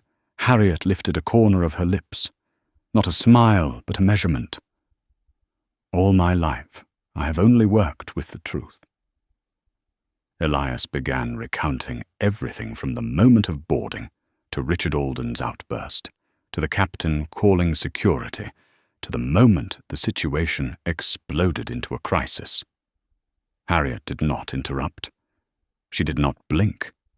She did not take notes. She listened with the full attention of someone who had watched entire systems burn from the inside. After nearly 10 minutes, she finally spoke. "Thank you. This is the first time in many years someone has spoken to me without fearing me." Elias answered calmly, "I speak truth, not permission." Harriet let out a soft, low laugh. "Good. We need someone like you." Weber looked at her startled. "Madam Chairwoman? You mean?" Harriet clasped her hands behind her back and stepped closer to Elias. "You will not simply advise. If you want, you will take part in writing the Civil Air Equity Act, a new framework for the entire aviation industry." Amelia's eyes widened. "An act for the whole industry." Harriet nodded. "I will submit it to the coalition, and if DOJ agrees, it will be considered a national standard." Bradley's jaw dropped. Patricia covered her mouth as tears formed. Captain Reynolds bowed his head deeply. Elias remained still, but something shifted in his eyes. The anger was gone. The exhaustion was gone.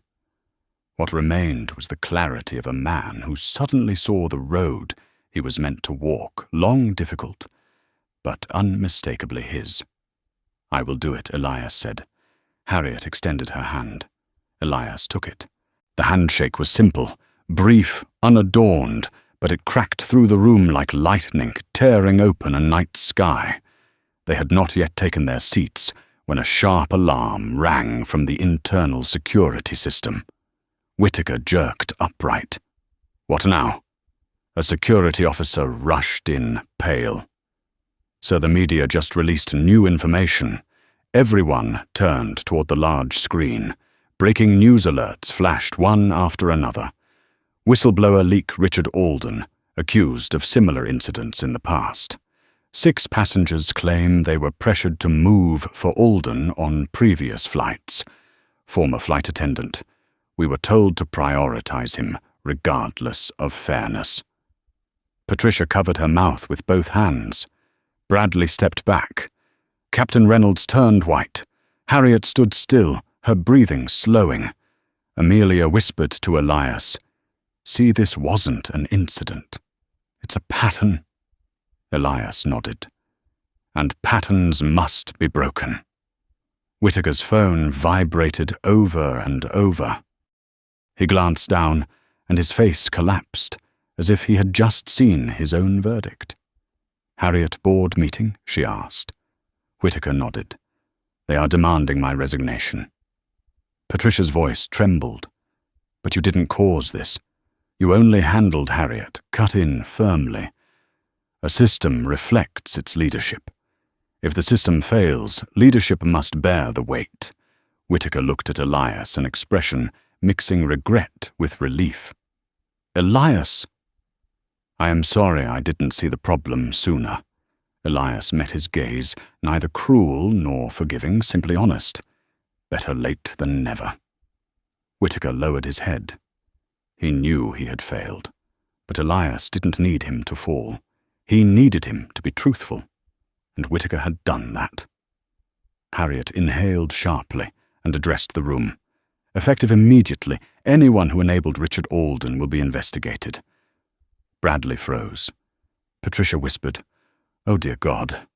Harriet continued, "But anyone who speaks the truth, anyone who supports reform, will be protected." Bradley looked at Elias and silently exhaled in relief. Patricia clasped her hands and bowed her head gratefully. Captain Reynolds straightened his posture, steady for the first time in an hour. Harriet stepped close to Elias. "Now I need to hear one more thing from you." "I am ready," he said. "Where do you want to begin?" Elias looked around the room. At Amelia, at Weber, at Captain Reynolds, at Patricia, at Whittaker, the leader who had failed, but stayed to face the consequences. Then he said slowly, each word hitting the core of the issue. "I want to begin with culture. A system can change rules, but only people can change themselves." Harriet nodded once, strong and decisive. "Then you will have everything you need." But just as everyone felt they had survived the hardest part, the conference room door slammed open so hard it hit the wall. A staff member raced in, breathless. "Harriet Weber. Everyone, you need to see this." He held up his phone. Lena Brooks was live-streaming from the main concourse. The lighting flickered. The camera shook. But everyone saw it clearly. A group of people wearing black suits badges, reading Montgomery Holdings, were marching into the airport. Leading them were two senior attorneys, and walking between them was Richard Alden. His eyes were bloodshot, his expression twisted with fury. He stared directly into the camera and growled each word. "This is a war," Amelia whispered. "He's preparing a counterattack." Weber's face drained of color. He brought his corporate legal team. "They will countersue. They will launch a smear campaign. They will try to paint Elias as the aggressor." Harriet gripped the back of a chair. "We cannot let him fight this on his terms." Elias stared at the screen. He was not afraid, not intimidated, not shaken.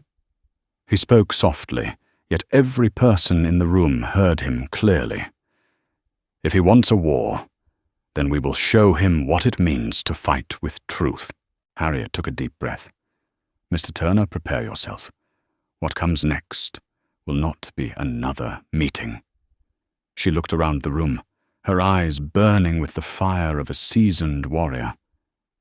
"It will be a trial held in the court of a nation." Elias squeezed Amelia's hand gently. He inhaled, slow, steady. Then he said, "I am ready." The conference room doors burst open as if a cold wind had torn straight through an atmosphere stretched tight as a violin string. An airport staff member ran in, breath-broken, holding up a phone so everyone could see.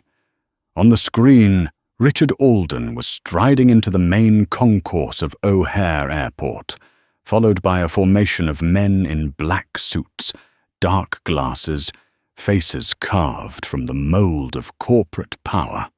He stared directly into Lena Brooks's live-stream camera.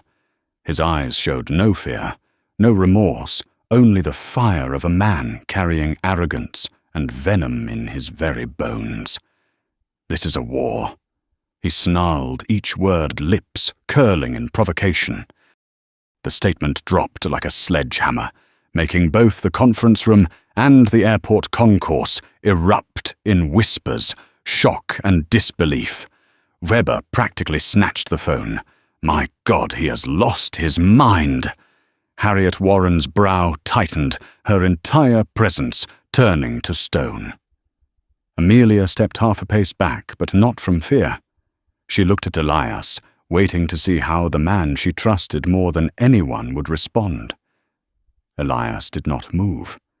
He stood still at the eye of the storm, like a lamp that refuses to go out even with hurricane winds tearing at the world outside. In the concourse, Montgomery Holdings' legal battalion advanced, spreading out like a trained army. The lead attorney, Gregory Shaw, infamous for lawsuits that crushed opponents under astronomical legal costs, stepped onto a makeshift podium his team had assembled. "Ladies and gentlemen," Gregory declared, voice forged from cold steel, "Mr. Alden is the victim of a coordinated smear campaign. We will pursue every legal avenue necessary to restore his name." The crowd roared in chaos. Some booed, some recorded. Others, exhausted by injustice in society, could not believe the instigator now dared claim victimhood. They had not seen anything yet. Gregory lifted a thick file. "We are requesting the Federal Aviation Administration to investigate disruptive behavior aboard the aircraft by one passenger, Elias Turner." The moment Elias's name was spoken, the crowd exploded. A lawyer. Is this a joke? He did nothing wrong. Gregory did not care. Richard stood behind him, smiling with cruel delight. He believed he still held real power. He believed wealth influence, and a platoon of lawyers would save him. He believed he could crush Elias like paper. He was mistaken. In the conference room, Weber slammed a hand onto the table. He is flipping the story. He wants to make the victim look like the offender. Harriet gripped the chair. And he believes he can, because he has always gotten away with it. Elias clasped his hands behind his back and walked toward the large screen displaying the live stream. Amelia watched him, calm but blazing with protective fire. Elias stared at Richard's face. The man was smiling. Not the smile of a victor. The smile of someone who did not understand he had already lost. Elias spoke softly, like wind. "All right. If he wants war, then we will show him that this is not a battlefield he knows." Harriet turned to him. "You have a plan?" Elias nodded. "His war depends on noise." He looked into Harriet's eyes. "Ours depends on truth," Weber exhaled. "We need to counter immediately." Harriet crossed her arms, eyes sharp as ice. "No, not immediately." Weber froze. "Not immediately. Do you understand what he just did?" Harriet tapped her finger on the table, each tap sounding like a nail sealing a coffin. "We counter only when he no longer controls the narrative." Elias smiled the first smile in hours. Exactly. In the concourse, Gregory Shaw kept pouring gasoline onto the fire. Passenger Turner incited the crowd. He refused reasonable instructions from the flight crew. And he, Gregory, never finished. The entire concourse shook. Not from shouting, but from the arrival of another group, marching from the opposite direction, moving toward Alden's podium like a dark wave. They were 12 attorneys from Wilson and Hayes, 5 civil rights specialists from the American Civil Liberties Union, 3 representatives of the National Bar Association, and leading them a woman with soft curls, a fitted black suit, and eyes sharp as molten metal. Janelle Carter, senior partner at Wilson and Hayes, famed for landmark civil rights cases. She stepped onto Gregory's podium without invitation, without permission. Gregory scowled. "This is a private statement." Janelle lifted one finger to her lips. "Shh!" The crowd erupted with laughter. Gregory flushed red. Richard stared in disbelief. Janelle turned to the live-stream camera. Her voice rang like a bronze bell. "He claims he is the victim." "Then allow me to explain what truth actually looks like." The crowd erupted in cheers. Gregory stepped back. Richard faltered, as if the ground beneath him had dropped an inch. Janelle lifted her file. "We have video evidence from 6 passengers proving that Mr. Alden was the one causing the disturbance. We have audio recordings of racially charged insults. We have evidence that Mr. Alden pressured crew members to remove passengers from their seats on multiple previous flights. The crowd exploded. Gregory attempted to respond. "This is outrageous." Janelle looked at him as if he were scrap paper. "You want to sue our client?" She tilted her head. "Go ahead. We look forward to every minute of it." She finished with a sentence that detonated through the entire airport. "We are not representing a victim. We are representing history being rewritten." In the conference room, Harriet Warren let out a short laugh. "I like her." Weber exhaled. Janelle Carter always knows how to enter a battlefield. Amelia looked at Elias. "You were right. He no longer controls the story." Elias placed his hand on the table, tapping slowly. The tap carried the weight of a strategist preparing his next move. "It is time to release the data set." Weber jerked his head up. "What data set?" Elias looked straight at him. "The data set I have collected over years of working with multiple airlines." Weber froze. "You have data?" Harriet tightened her grip on the chair. "You mean," Elias nodded, "all the discrimination cases that were ignored, all the internal reports buried in storage, all the so-called random screenings that were never random." The room fell silent. Not fearful silence. The silence of truth finally being uncovered. Harriet whispered, "With that amount of data, you could redefine the law." Elias met her gaze. "Yes, and I will." At the same moment in the concourse, Janelle Carter projected the files onto a massive screen. Charts of discrimination rates across the years, internal emails, overlooked incident logs, staff reports about pressure from VIP clients, statistics showing passengers removed by racial demographics. The crowd fell into absolute silence, a silence more powerful than any shout because it was the sound of realization. Gregory swallowed hard. Richard stood frozen like a statue. Then Janelle delivered the final blow. "And this is only 1/10 of the data we are permitted to release today." The concourse erupted. Shouts, applause, chanting, "Accountability, accountability, accountability." Richard stumbled back, eyes wide with terror. For the first time, he realized this war was no longer Richard versus Elias. It was Richard versus truth. And truth does not lose. In the conference room, Harriet leaned forward. "Elias Turner, you are not just changing an airline." Amelia looked at her husband, eyes shining. Harriet continued, voice deep and resonant, like a national declaration. "You are laying the groundwork for a new law in the United States." Weber placed his hand on the table. "Mr. Turner, do you understand what you are doing?" Elias looked at everyone in the room. "Yes." Then he said, "Soft but as solid as steel striking the ground. I am rebuilding justice in a place where it has been broken for decades." Amelia touched his back gently, pride glowing from her eyes. Harriet rose. "Prepare for a national press conference." Weber nodded, and Alden Harriet gazed toward the glass wall, where flashing media lights reflected in her eyes. Alden will fall because of the truth. We do not need to lay a hand on him. Elias smiled gently. That is the most beautiful form of justice.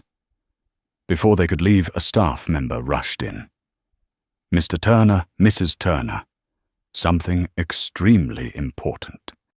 Amelia stepped forward. "What is it?" The staff member held out his phone, hands trembling. "The media is reporting the federal court has officially opened a nationwide civil rights investigation into all airlines based on today's events." The room froze. Elias inhaled slowly, not in fear, in acknowledgement of the magnitude settling onto his shoulders. Harriet tilted her head. "Are you ready to become an icon?" Elias replied, "I do not want to be an icon." He looked at Amelia, The only steady ground he needed. I just want to do what is right. Amelia squeezed his hand. That is exactly why they chose you. Elias closed his eyes for 1 second. When he opened them, there was a light of a man who sees the long road ahead. Dangerous. Fiery. But right. Then he said, "Let's begin." Harriet nodded firmly. Weber raised his phone. Amelia stood beside her husband, and together they stepped out of the conference room, straight into the greatest battle the aviation industry had ever witnessed. The doors of the conference room opened, and the world outside no longer resembled what it had been a few hours earlier. The hallway leading out into the airport was now packed shoulder to shoulder, with reporters' cameras lined up like battalions, microphones jutting forward like spear tips aimed at the doorway. Flashes burst non-stop so bright it felt as if the airport had transformed into an accidental Broadway stage. Elias Turner stepped out no longer as an anonymous passenger, but as the living reflection of a revolution that had just been lit. Amelia walked beside him, steady and unwavering, her eyes unmoved, even as hundreds of lenses pointed directly at them. Harriet Warren Weber, Patricia and Captain Reynolds followed close behind, each wearing a different expression: determination, concern, remorse, hope. And through the roaring sea of sound, one voice rose above the rest. Mr. Turner, do you plan to sue the airline? Will you take Richard Alden to federal court? Is it true you will draft a new civil aviation law? Are you now the national face of anti-discrimination? Elias stood still for one heartbeat. The noise of the crowd collapsed, as if someone had pressed a mute button. Not because they were silent, but because Elias was choosing his words. And when he spoke, they wanted to hear every syllable. "This is not about me," Elias said. One sentence, but enough to make every camera zoom in closer and every microphone lift higher. This is about every passenger who has ever been treated unfairly. About those who never had a voice. About the stories forgotten in the skies of America. His gaze swept across the crowd, touching each group: a father holding a small child, an elderly woman leaning on her cane, a student clutching his backpack, a multiracial family standing close together, people who had been so-called randomly screened 10 times, yet never dared to speak. "I am not here for revenge," Elias said slowly. "I am here for change." The crowd erupted in applause, but Elias raised a hand. "It is not time to celebrate. There is much work to be done." Amelia glanced at him with a blend of pride and worry. Elias might not fear anything, but she knew the road in front of him would not be smooth. Suddenly, a group pushed forward. Lena Brooks led them live stream, still running to millions. "Mr. Turner," she said, her voice trembling with emotion. "The people watching want to ask you this." She held up her phone. The screen flooded with comments. Ask him what justice means to him. Will he fight for us too? Is he doing this for fame or for change? Tell him we stand with him. Elias looked into the camera as if staring into the eyes of millions. Justice, he said, is not about who gets punished. Justice is about making sure the wrong cannot happen again. His voice deepened as he added, "And yes, I will fight for every one of you." The crowd erupted again. Weber murmured beside him. He was born for this without even knowing. Harriet answered softly. He was not born for it. He was forged. And she was right. Every moment Elias endured in silence. Every time he was doubted, because of his skin, every condescending look in every boardroom, all of it sharpened him to stand here. But the press conference was not over. A sudden movement on the east side of the concourse pulled every eye toward it. A protective circle opened like parting water. And at its center, an older woman appeared, silver hair, dishevelled eyes, heavy with exhaustion. Richard Alden's mother. No one expected this. Richard clearly did not either. He stood far back, eyes wide, lips forming silent words. "Mom, no, Mom, go home." But she kept walking. She stopped in front of Elias. No camera dared blink. "Mr. Turner," she said, her voice shaking so much the words nearly fell apart. I want to apologize for my son." The crowd gasped. Richard froze as if struck. Amelia covered her mouth. Patricia whispered, "Dear God." Elias looked at her, his expression softening. He did not lower himself to win. He did not raise himself to prove anything. He simply said, "You do not need to apologize for anyone else." Tears spilled down her cheeks. He is my son. I know he is wrong, but he is not a monster. He has just never had anyone stop him. Her words pierced the room like an arrow. Elias inhaled deeply. "Change," he said, "always begins the moment someone says, 'Enough.' Today we said it."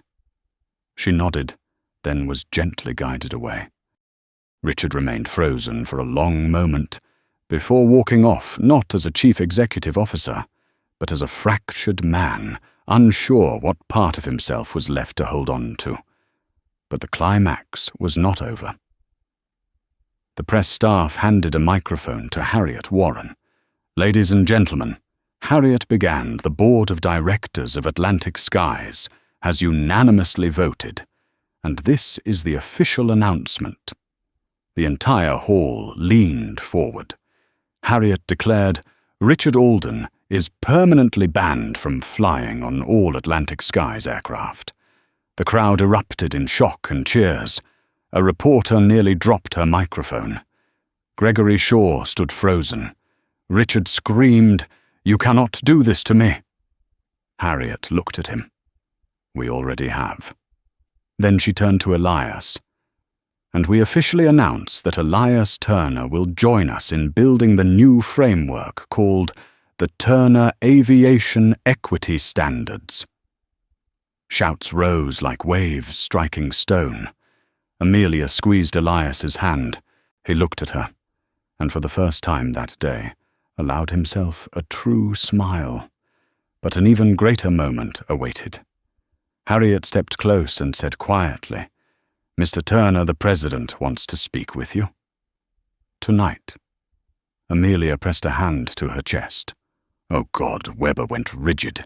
Elias asked calmly. "Where by video call from the Situation Room?" Harriet replied. Elias nodded. "Then let us go." They left the airport through a secured route. On the way to the vehicle, Lena Brooks ran after them, breathless. Mr. Turner won last line for the live stream. Elias turned, looked into the camera with unwavering resolve, but no arrogance, and said, "Do not stay silent when you deserve to be heard. You do not need power to stand up, you only need truth." The live stream exploded. Comments flooded with encouragement, tears, outrage, and hope. Elias turned away. In the SUV taking them to the temporary Federal Investigation Office, Amelia rested her head on his shoulder. "Are you tired?" she whispered. Elias looked out the window at the city lights streaking like long trails of stars. "Tired," he said, "but never tired of doing what is right." Amelia smiled and laced her fingers with his. "Do you know what makes me proudest? What you did not win with force. You won with character." Elias rested his head against her hair. "Then we will keep building. Together," she whispered.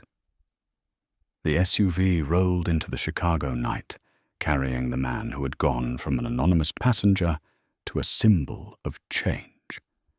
Later that night, after the meeting with the president, Elias stood alone by a window, watching the city lights flicker like untold stories. Weber approached. "You know, Weber said what you did today will reshape the law for the next 3 to 5 years. Elias did not look away from the window. I know. And you also know you are no longer a normal person. Elias closed his eyes for one moment. I just want the world my child grows up in to be fairer than the one I walked through. Weber placed a hand on his shoulder. And that is why you will succeed. Elias turned and nodded. Then he left the room, the light behind him, stretching his shadow across the floor, a straight and steady shadow, the shadow of a man who chose to stand and who will never step back. From the perspective of an expert in organizational power, human behavior, and the hidden mechanisms that shape modern service systems, the story of Elias Turner reminds us of a truth that never grows old. Injustice does not always announce itself through shouting or blatant actions. Often it hides behind the word procedure, behind dismissive glances, behind the leniency given to those with privilege, and the harsher standards imposed on those whom society believes do not belong here. But from this same story, we see something even more important. Real strength is not found in a loud voice or in a title printed on a badge, but in the calm knowledge and unwavering steadiness of a person who refuses to be pushed out of a place he fully deserves to sit in. Elias did not defend a seat. He defended a principle, a standard, a reminder that human dignity cannot be reassigned simply because someone believes they are more important than you. If today's journey made you think, if it made you feel that fairness does not appear naturally, but is built by those brave enough to stand firm, then please, like the video, so this story can reach further and touch more people. And do not forget to subscribe so you can follow more stories where the courage of one person can change an entire system. Before you leave the video, leave a short comment.